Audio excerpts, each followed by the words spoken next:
તો ગીર સોમનાથ જિલ્લામાં ધોધમાર વરસાદ ગઈકાલે રાત્રે પડેલા વરસાદે નવરાત્રીના રંગમાં ભંગ પાડ્યો હતો। ભારે વરસાદના કારણે મોટાભાગના ગરબા આયોજનો રદ થયા હતા। પવન સાથે વરસાદ આવતા ગરબા મંડપો ધરાશયી થયા હતા। ગરબા આયોજકોને ભારે નુકસાન પહોંચ્યું છે। તો નુકસાનીના દ્રશ્યો સામે આવ્યા છે। ખેલૈયાઓ નિરાશ થયા છે। ભારેથી અતિભારે વરસાદ ગઈકાલે વરસ્યો હતો અને હજુ પણ ભારે વરસાદની સંભાવનાઓ વ્યક્ત કરવામાં આવી છે।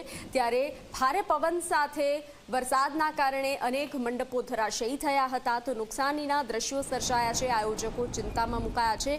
મોટાભાગના ગરબા આયોજનો રદ થયા હતા। ગરબા મંડપો ધરાશયી થયાના દ્રશ્યો સામે આવ્યા છે।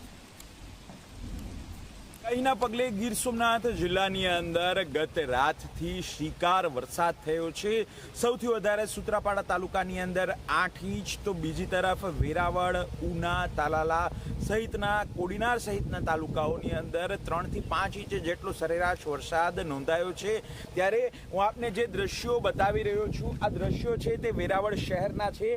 વેરાવળ શહેરની અંદર અનેક જગ્યાએ જે નવરાત્રિનું આયોજન થતું હતું તે સાવચેતીના ભાગરૂપે જ ગત રાતથી બંધ કરવામાં આવ્યું હતું। ત્યારે ગત રાતની અંદર જે પવન અને વરસાદ થયા હતા તેને કારણે જે અનેક શામિયાણા છે, અનેક જે મંડપો છે તે જમીનદોસ્ત થયા હતા। આ વરસાદની ભયાવહતા કેટલી હતી તે જે આ પરિસ્થિતિ છે તેના ઉપરથી તાગ લગાવી શકાય છે। વેરાવળ શહેરમાં અનેક જગ્યાએ આ પ્રકારના જે કિસ્સાઓ છે તે જોવા મળી રહ્યા છે। સાથે સાથે જે વધતો વરસાદ છે તેને કારણે લોકોની જે સમસ્યા હતી તે સર્જાઈ હતી, પરંતુ અંતે સવારની અંદર જે વરસાદ શમ્યો હતો તેને કારણે જિલ્લાની અંદર એકત્રિત જે સ્થિતિ છે તે કાબૂની અંદર છે। પરંતુ મોટાભાગના જે જળાશયો છે, હિરણ 2 ડેમ હોય કે કોડીનારનો રાવળ ડેમ હોય, બધા છે તે પૂર્ણ સપાટીએ ભરાઈ ચૂક્યા છે। તેની અંદર કોઈમાં 5 તો કોઈમાં 3 દરવાજાઓ ખોલવામાં આવ્યા છે અને હવે લોકો પ્રાર્થના કરી રહ્યા છે કે મેઘરાજ હવે ખમૈયા કરે તો સારું।